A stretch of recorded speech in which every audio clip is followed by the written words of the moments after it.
Have you ever felt like you act like a different version of yourself depending on who you're around? Maybe you rehearse what you're going to say before you say it. Maybe you copy how other people talk, laugh, or react so you don't stand out. Maybe you come home at the end of the day completely exhausted even if nothing big happened. If that sounds familiar, you might be masking and you might not even realize it. Hello, and welcome to episode 3 of Minds That Think Differently. I'm your host, Amanda. For accessibility, I will give a short visual description myself. I'm 16 years old, I have brown shoulder-length hair, and today I am wearing a pink and white knitted shirt. Today I will be talking about what masking and camouflaging are, why people do it, and how it can affect you over time. I just want to note that I am not a medical professional, and I do make mistakes, so if I do, please let me know. If you have stories, questions, or would like to be on the podcast, please email connect@thinkdifferentpod.com. And you can find transcripts and my email list, the mind map, at thinkdifferentpod.com. And with that, let's get started.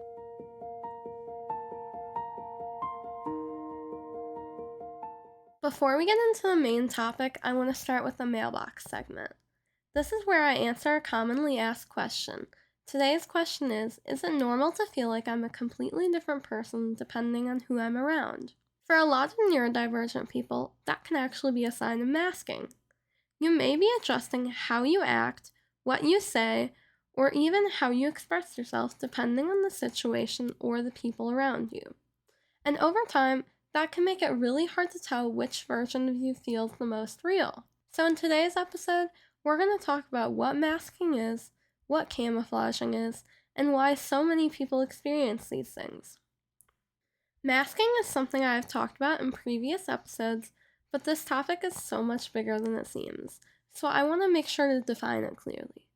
Masking is hiding or suppressing neurodivergent traits to appear more typical.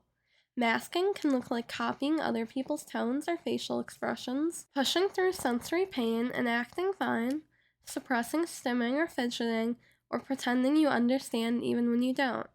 Anyone can mask, not just neurodivergent people, although autistic people and ADHDers tend to mask more than others. There are different types of masking. First of all, social masking, which involves mimicking social cues and behaviors observed in others, including forced eye contact and rehearsed phrases in conversations. Behavioral masking is controlling your body movements, like suppressing behaviors that may be perceived as unusual. Emotional masking is suppressing emotional reactions that might be deemed excessive, laughing at jokes even if you don't understand to fit in. Cognitive masking uses compensation to navigate self-monitoring and adjusting your behaviors to try and fit the social norm. Now, camouflaging is a term I haven't talked about yet. Camouflaging is basically the umbrella term researchers use. It includes masking, but also things like learning scripts or blending in. Camouflaging includes 3 clusters: masking, which is hiding or suppressing; compensation, which is using learned strategies to work around difficulties; and assimilation, which is changing your behavior to match the group norms even if it costs you. A simple way to think about the difference between them is masking is don't show the trait, while camouflaging is don't let the trait be noticed by hiding or performing around it. Masking might look like forcing eye contact, while camouflaging is making sure no one even realizes eye contact is hard for you. Camouflaging can look like being socially skilled on the surface, being polite, successful, easy to work with, the person who always says the right thing, and the one who always seems calm during chaos. The cost later shows up as identity confusion, exhaustion that doesn't match what happened, shutdowns, and chronic anxiety. Now I want to dive into the 3 types of camouflaging. Compensation is the first one, and it's where you add a strategy to compensate for differences in social processing, such as copying workplace norms like learning a new culture, memorizing what facial expression matches which story, learning conversation rules like a script, studying people, their tone, pacing, and gestures, and replicating their patterns. Compensation often looks like skill, but it's not automatic. It's high cognitive effort. The second type of camouflaging is masking, which is the most recognized version and the most painful because it involves active self-erasure, such as flattening your tone or changing it to be acceptable, not asking for clarification because you don't want to look difficult, or hiding sensory distress. The third type is assimilation, which is where you change yourself to fit the environment, such as laughing when you don't get the joke, or mirroring the group's energy even when depleted, or adopting the group's interests. I just also want to quickly clarify some terminology here. You may hear the words high masking and high support needs. These are completely different things. If someone is high masking, they mask a lot and can appear quite fine, even if they struggle intensely, and masking hides their support needs, while high support needs means that a person needs a lot of support with tasks in daily life. So why is camouflaging so draining? There's a lot of cognitive load, tracking, calculating, remembering scripts. There's nervous system load, threat monitoring, hypervigilance, and self-control. There's sensory load, tolerating input and trying to appear fine. There's identity load, matching a persona that doesn't match your inner state. And there's recovery load, which is needing longer downtime afterwards. When does camouflaging become a problem? When it is constant. You feel like you have to camouflage. You can't turn it off, and you don't know who you are without it, and it's paired with high demands and low recovery. The better you are at camouflaging, the more people assume you're fine. The more people assume you're fine, the fewer accommodations you get. The fewer accommodations you get, the more you must camouflage. It becomes a loop. This also connects to why so many people are missed or misdiagnosed. Masking can make neurodivergence much harder to recognize, especially in groups that are already underdiagnosed like girls, women, and people of color. For example, many girls are socialized from a young age to be quiet, polite, and emotionally aware.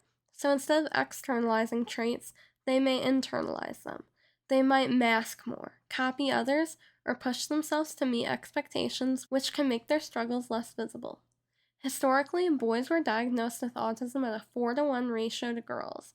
Recent studies suggest it's closer to 3-to-1 or 2-to-1 when masking is considered. Up to 80% of autistic women remain undiagnosed at age 18 because of socialized masking. People of color often face additional layers of pressure. They may mask not only neurodivergent traits, but also navigate cultural expectations and stereotypes.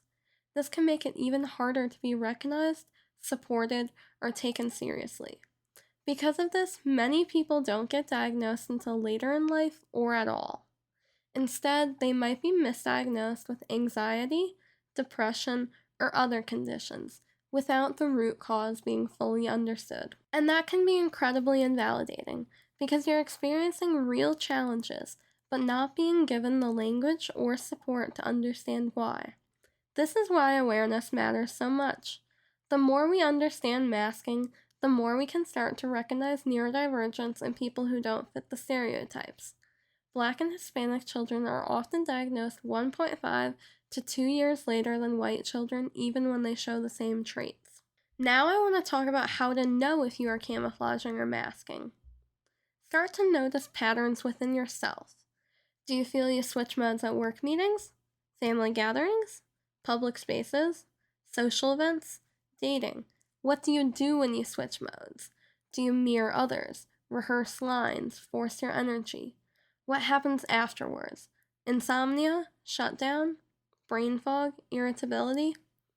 If you feel drained after socializing in positive situations, if you need days to recover after social events, if you have the same phrases in conversations, copy others' mannerisms, if you feel panic about being found out, or feel fake, I will give you some reflection questions. The CAT-Q Camouflaging Autistic Traits Questionnaire is a 25-question assessment that evaluates camouflaging. It is a self-screening skill to help you understand your patterns. It isn't a medical diagnosis, but it's a powerful piece of the puzzle. I will ask you some questions from the CAT-Q. Do you feel exhausted after social interactions that others find energizing? Do you struggle to identify your authentic preferences when you're not trying to please others? Do you feel like you're acting or performing during conversations? Professional assessment could be incredibly useful if you have been masking long term, and it could help you receive a diagnosis. So, why do people mask and camouflage? Societal expectations and norms are a big reason. The unwritten rules, the social curriculum. Gender stereotypes often can contribute to emotional masking, such as how society expects men to be stoic and strong, so men hide their vulnerability, and women are expected to be nurturing, empathetic, and expressive, so women hide their anger. Minorities often face additional layers of masking as they navigate neurotypical and cultural pressures. Economic factors and financial security could also be a reason to mask. Sometimes it's a requirement of the job. Customer service roles require employees to maintain friendly, positive, and approachable demeanors regardless of their true feelings or challenges they may face. This is why working jobs like this can be exhausting and lead to burnout over time. Masking often begins in early childhood as a response to negative feedback about neurodivergent behaviors, such as stimming. Educational systems prioritize behavioral conformity and can label students who can't sit still as disruptive or lazy. Masking does have some benefits. It can help prevent unwanted attention or intrusive questions and can even help navigate social interactions more smoothly. But masking has serious consequences. It can lead to you not knowing who you are and feeling disconnected from yourself, and even feeling like you are living a double life. This is actually called identity fragmentation. It's feeling like you aren't one whole person, but a collection of different characters you've built for other people. Throughout my life, I subconsciously masked, and even as early as secondary school, I used to say it felt like I had a different personality for every person I was around. During this time, I went through a long period of burnout and depression at a very young age, and this led me on my journey throughout middle school and now high school of unmasking, and now I don't feel like I'm a different person for every person I'm around anymore, and I'm so happy I don't. I haven't fully unmasked yet, but being able to be more myself has made a huge difference in my life. Emotional masking can also impact the development of genuine relationships if you prioritize pleasing others over expressing authentic thoughts and feelings. Next, I want to talk about the hidden costs of masking. Masking has serious mental health consequences, increasing anxiety, depression, and suicidal ideation. Masking itself creates psychological distress. The constant pressure to hide who you are can lead to a deep sense of hopelessness, and identity fragmentation can also lead to hopelessness. Masking can lead to resentment and difficulty forming genuine connections. The other person may believe that you deceive them with your masking if they don't understand masking as a survival strategy. If you or someone you know is struggling or in crisis, help is available. Call or text 988 in the US and Canada or 111 in the UK. You don't have to carry this alone. Masking burnout happens when you are unable to maintain your masking behaviors. It can be gradual or sudden. Major life stressors, changes in the environment, or accumulating demands can trigger masking burnout. Masking burnout requires more than stress management. Individuals need time and space to explore their authentic characteristics. And during this time, professional support, particularly from neuroaffirming therapists, can help.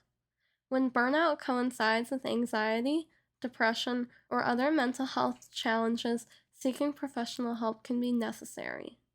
Masking burnout creates economic and social costs because the workplace productivity suffers since employees are focusing on social performance instead of job responsibilities. When individuals don't know the underlying causes of their problems, it can be hard to seek treatment for anxiety, stress, and depression, and then the masking related stress can continue, which leads to ineffective treatment when you don't find the root cause of the issue. Masking can also lead to misdiagnosis or misdiagnoses. So now we can see why camouflaging and masking can become harmful, especially when it's constant and not a choice. So how do you stop doing these things? You can't just go from masking to unmasking in a day. It's a lifelong journey and it's something that will disappear through steps.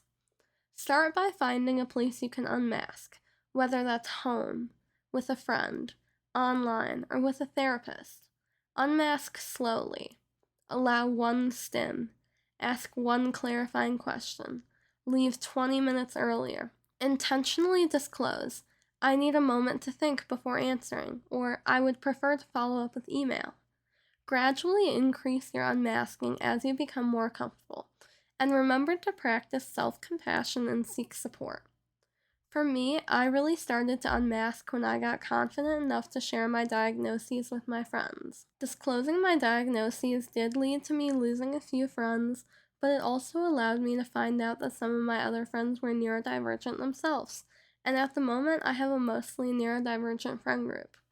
Finding that friend group has really helped me because we can share experiences and it feels safer to unmask around them. Unmasking is a personal journey, so everyone's journey will look different and will be shaped by circumstances, support systems, and environmental factors. Unmasking isn't always safe or possible because it's not equally accessible to everyone. For many people, masking is directly tied to safety, especially for people of color, gender diverse individuals, disabled people, or those in certain work or legal situations. Unmasking in a hostile environment can increase the risk of discrimination, job loss, medical dismissal, or violence. Suggesting that someone should unmask without accounting for context places blame on the person and can put them at greater risk for harm. Assess your environment. Consider whether your school or workplace has demonstrated support for diversity and inclusion, whether colleagues have responded positively to difference, and whether disclosure might help or harm your professional trajectory. Partners, family members, and friends may need some time to adjust to more authentic expressions if they've known you in masked form. Some relationships may strengthen, while others may struggle during this time. Self-discovery is a big part of unmasking. If you can't tell anyone else, the individual journey can be both liberating and disorienting. Building your support network is the biggest part of unmasking.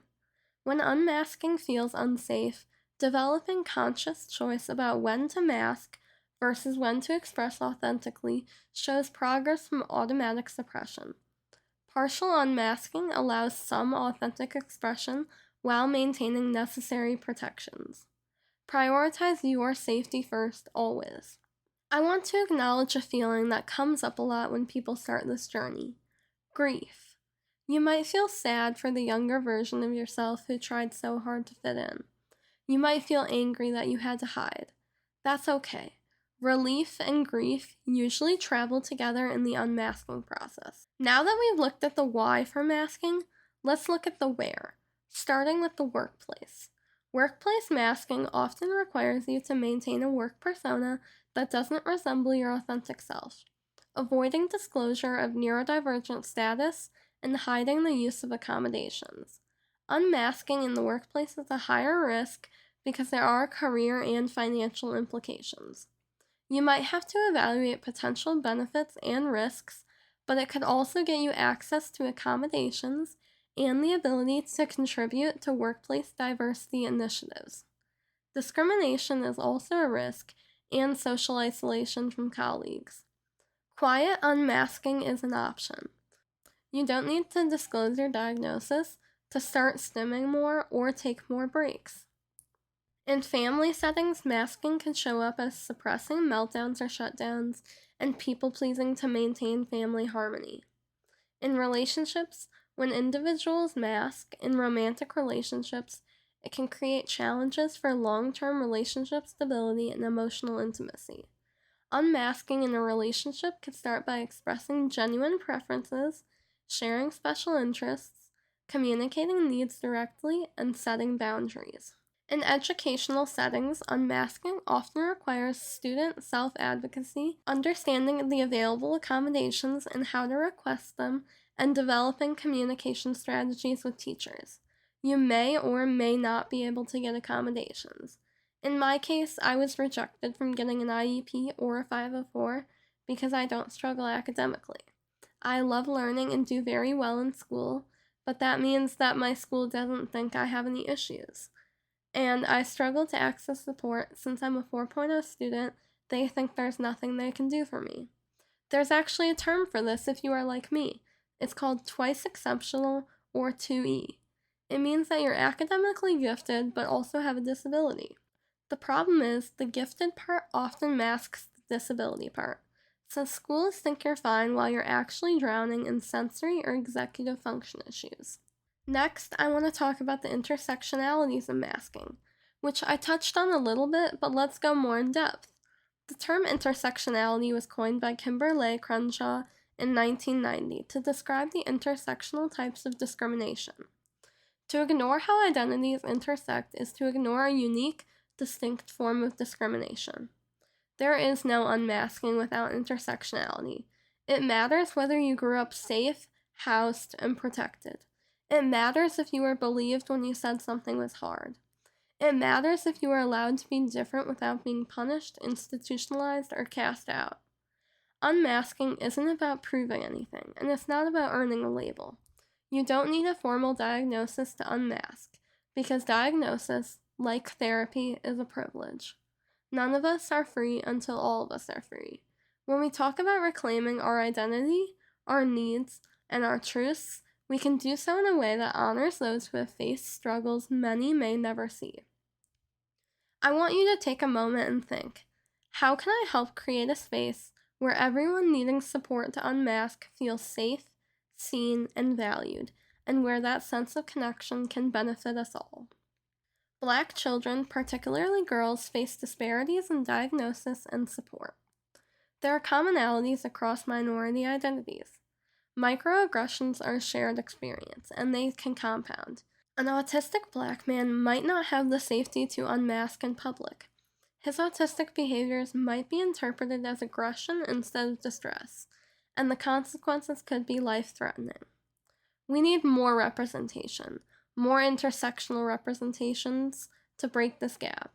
Broaden your view. Diversify who you learn from. Question stereotypes and seek intersectional support. Before we continue, let's take a short sensory break.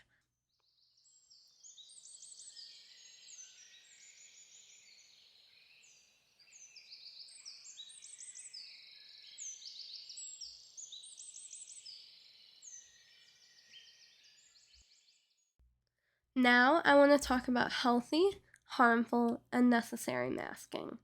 Because as I talked about earlier, masking isn't always completely bad, and this is where things can get more nuanced. Healthy masking is when it's a choice. It's temporary, intentional, and you're still connected to who you are. For example, maybe you adjust how you communicate in a job interview or a formal setting. You're still being yourself, just in a slightly adapted way.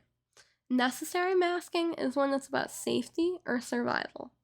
This can include avoiding bullying, discrimination, or conflict. For many people, especially in unsafe environments, masking isn't really a choice. It's something they have to do to protect themselves. Harmful masking is when it becomes constant, when you feel like you can never turn it off, when you don't know who you are without it, or when it starts to affect your mental health, identity, and sense of self. The goal isn't to eliminate masking completely, because that's not always realistic or safe. The goal is to move from automatic masking to conscious choice, where you decide when, where, and how much you mask based on what feels safe and right to you. Now, I want to end with talking about how we can create environments where it is safe to unmask and how to support someone else who is in the process of unmasking. At the workplace, having multiple communication options, written, verbal, and visual. Providing quiet spaces and sensory accommodations. Implementing flexible scheduling and remote work options. Training staff on neurodiversity and inclusion, and celebrating different thinking styles. For family and friends, help other friends and family understand. Adjust activities to be more inclusive. Learn about specific neurodivergent traits and needs. For individual advocacy, sharing your story when safe. requesting accommodations and accessibility improvements, participating in neurodiversity initiatives and organizations, and educating others about neurodivergence and masking through personal example and conversation, supporting neurodiversity legislation and policy changes, participating in advocacy organizations and awareness campaigns, contributing to research about masking and neurodivergent experiences, and working with employers, schools, and community organizations to implement systemic changes. Remember, advocacy can take many forms, from quiet personal advocacy to active participation in policy change efforts. Now I will do a short recap of everything I discussed in this episode. I started off by defining masking and camouflaging, the difference between them, and the 3 types of masking and camouflaging. Then I talked about why people mask, the hidden costs of masking. Then I talked about unmasking. Then I talked about masking in different situations and the intersectionalities of masking. And finally, I ended with how we can create environments where it is safe to unmask. Now I will end with an affirmation. The affirmation for this episode is, I am allowed to take up space as my true self. And the question for this episode is, if you were guaranteed that no one would judge you or find you weird, what is the first thing you would do differently in public? You can think about this on your own or email your response. I may feature it in a future episode. In the next episode, I will be discussing what autism and ADHD actually look like. If you enjoyed this episode, please let me know and follow on your favorite platform, share with someone who might be interested or benefit from it. Thank you for listening to Minds That Think Differently, and I'll see you next time.